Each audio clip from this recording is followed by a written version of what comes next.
Map control in BF6 is one of the main keys of winning your Battlefield games and also providing you with good, exceptional kills to get you high on the scoreboard every single time, almost. So doing less in your gameplay at some points can actually have a positive effect on your development and your gameplay and to control your instincts in Battlefield 6. So are there actually benefits of doing less in some points of your gameplay in Battlefield and other FPS titles that you make? So yes, there are many benefits, as there can be different reasons on why a person could not get that kill or capture that point or not go for that outrageous flick. Well, there are a few ways in which doing less can actually improve your gameplay and development in Battlefield 6 and other FPS titles that you play. So I'm going to get started into this video. I'm Worldology on Twitch, Kick, and YouTube. I stream Battlefield 6 as my main game and am a competitive player for Battlefield and other Battlefield titles coming in the future. Before we get into this video, it's going to be a 2-video concept: how to control the map control, and also how to do less in your gameplay. So it's going to be 2 concepts in this video. So do not get mixed and jumbled. It's going to be kind of in between on how I talk. So just follow through, and this video will be sure to help you on your map control and being a good player on doing less instead of doing more. And I'm going to talk about it more in this video. So let's get into it. So we're going to get into 3 main words that you need to remember for this whole concept of this video, and always keep them in mind when you're actually playing, right? And think about them, and they will, the more you think about them, the more they will become subconscious in your nature, and you don't really have to think about them anymore.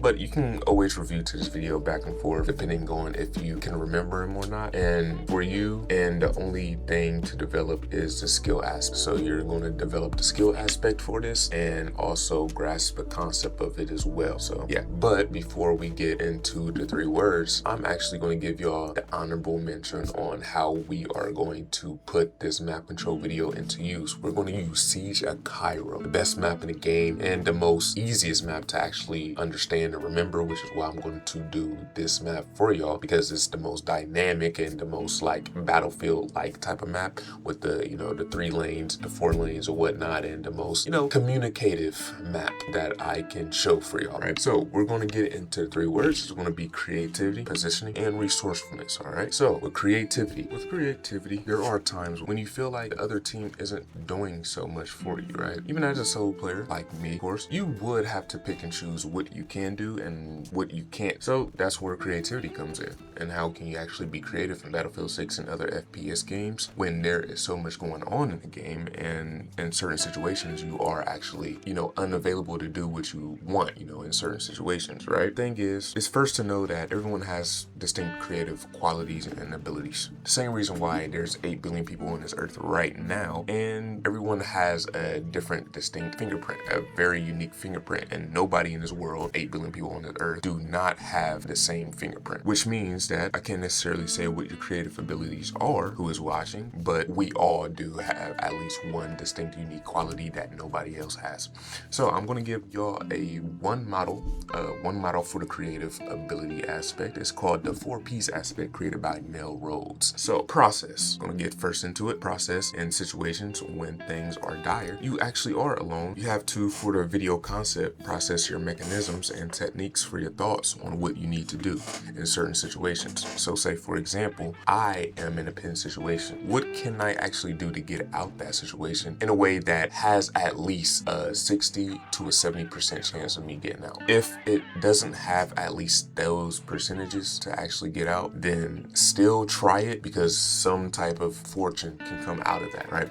So the thing is, there's no need to overthink, as Battlefield 6 and other FPS games require your thinking to be fast and slow. You do not need to be fast or even slow at all times. Mistakes will come and mistakes will go. When you take the time to actually categorize what went wrong and what can go right, then fix them. Even if things can go right, fix those things that can go right, because it can go better, right? It can go great. So now we go on to the concept of product. Your product is an attempt of assessing what your creative inputs are and will be. So basically your input, what comes in, and your output, what goes out. So always have that aspect on what goes in, everything, and actually consciously think about it. So if you're going to the right, think about that. I'm going to the right. And your output is you going to the right. And your output can be something else on you going to the right and actually thinking beforehand on what I need to do in your output. You can think beforehand beforehand on your input and think beforehand on your output. So always have those things active and don't necessarily be not like conscious about what you're doing. Yes, it does take a lot of work, which is why you need to take breaks in between hand, but it's okay with taking breaks. You don't necessarily need to go,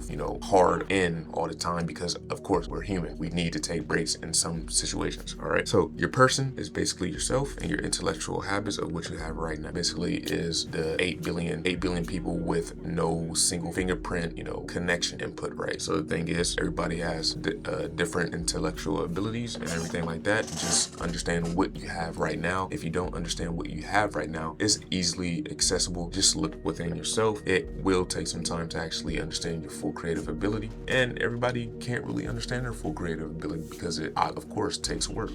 Even me, it takes work. So basically, Battlefield and other games are feedback, controlling repeated habits, and understanding your position, etc. So repeated habits is one of the main things, one of the main causes that cannot do well in your gameplay. You can't make repeated habits. Yes, in a game, you do make repeated habits, like you go to the same spot. Of course, it's gonna, happen in certain situations, but it is the thing where you can, of course, think about it consciously and actually understand that and go to a different spot. And that's where I'm going to get into the math flow in a little bit. All right, so press in a place, focus on which considers in which creativity flourishes. In Battlefield and the FPS context, and where I'm putting all these aspects in is going to be in the FPS context. So I'm going to bring my own meaning into it so I can help y'all understand it in my way. So when I try this spot, will it work at least on 70% of players in the lobby? And when I move to a different spot, have another person use a spot before. So press in place. I press this spot and I already placed myself in that spot. So all of this doesn't sound too easy, which it isn't, but it is simple. It's simple, but it's not easy. And the reason why it is not easy is because you have to acknowledge yourself, what aspects of yourself are helpful in your gameplay, and build on them, and also understand your weakness and build upon them if you can. So a strength plus weakness, for me, it equals fluidity. Things to always develop on and stay alert about. So you always have to be fluid in your gameplay, and that strength plus weakness equals that.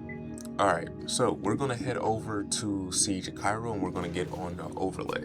So this video is not for solo players only. I'm going to talk about positioning here, and it will be mainly aspects of when you or your team are in dire situations, unpredictable situations, and having the aspect of using the other two elements, which is resourcefulness, and the last one, which we just talked about, is creativity. So we're going to use that in the positioning aspect and talk about how you can both supply your own team and both support your larger team and also yourself in respectable times and everything like that. So first, you need to think about, whenever you are in your position or you want to go position, how many kills can I get in this spot? How many kills do I think will be available in this spot? How many people do I think will actually come to this spot? You gotta think ahead. You gotta know, if I've been in this spot before, there's somebody else who have been in that spot before as well. And the thing is, you have to become a ghost in certain situations. You have to move, switch, and also understand the time limit of the spots and where you can be for that certain period of time, because you're not the only person on the other team that's moving around. And if you are the first one to move to different ghost spots that you can, then you probably will win majority of the gunfights that you will be in. So I'm going to talk about the terms that I made. You can make other terms in your mind. It's good to have different terms of your own self, so you can actually remember things in different ways, which is why everybody have different thinking. So I'm going to get into the two terms which I will call live zones and dead zones, and live spots and dead spots. So what are live zones and dead zones? So basically, dead zones and dead spots are basically areas in which you are totally alone and no teammates are next to you, and there are no resources next to you. You are your only resource. So the thing is, there's no teammates within you in a 1 to 3 minute distance from you if you're playing Conquest, and if you're playing Breakthrough, it's about a 20 to 30 second distance and 100 to 150 radius, and that is basically a dead zone and a dead spot, which isn't really bad, but it is a bad spot if you stay in that spot for too long. So you have to actually see how you can get to the nearest live zone. And what are live zones? Live zones are basically areas in which teammates can see that you're in trouble if you get into a fight, and can provide assist fire. That can be about 10 to 130 meters if snipers are nearby. You have to see on your map if you have recons next to you, and areas in which you are close or inside the zone of combat. So again, live zones and dead zones can vary. There can even be live zones in the respective dead zone, depending on like if that live zone can get cleared out very quickly. So it is pretty difficult to like, tell you how I think in a game like this, but with time comes, I can provide a better concept for y'all, and I can actually like go more in depth the more I learn about it, and have more fun with different terms and different aspects of how we can bring some fluidity into the game and everything like that. So how can you do less with more in this respective aspect when you play as a solo player? So it goes first to understand that live zones, and it's understand that your teammates are the live zones, right? They provide things for you. They provide resources for you, like the ammo packs and everything like that. But it's also a deeper aspect on how they can provide resources, and how you as a solo player like me and even other players can actually provide different resources, like different resources. I'm gonna get into the video and I'm going to name them as well, and it can change and it can vary, and you can actually make a dead zone a live zone, right? So I'm going to get into resourcefulness. So with being resourceful in Battlefield 6, there are two key aspects of how I think and how the resources can be used, how my resource can be used, and how other teammates can be used in a way that I think that they can be used for me as a solo player. And I will call these two terms here resource balance and resource activity. Why did I name these two in those respective ways?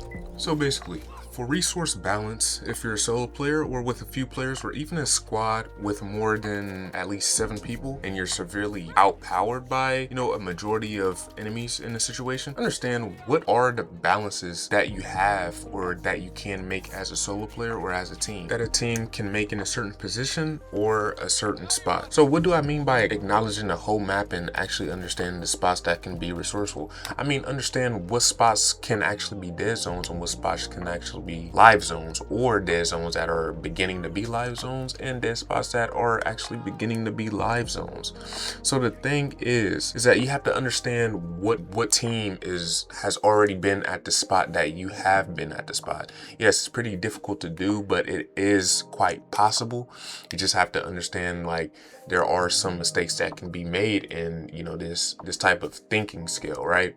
But you have to acknowledge that a person has been at your spot that you are currently playing at or position at in the current moment that you're watching this video, or different situations of whenever you're watching the video or watching somebody else's gameplay. You can actually acknowledge that you have been, or the other person has been, in that exact same spot. So you have to understand, is that a live spot or is that a dead spot? How many times can you actually count on your fingers have that person been on that spot, or have you been on that spot?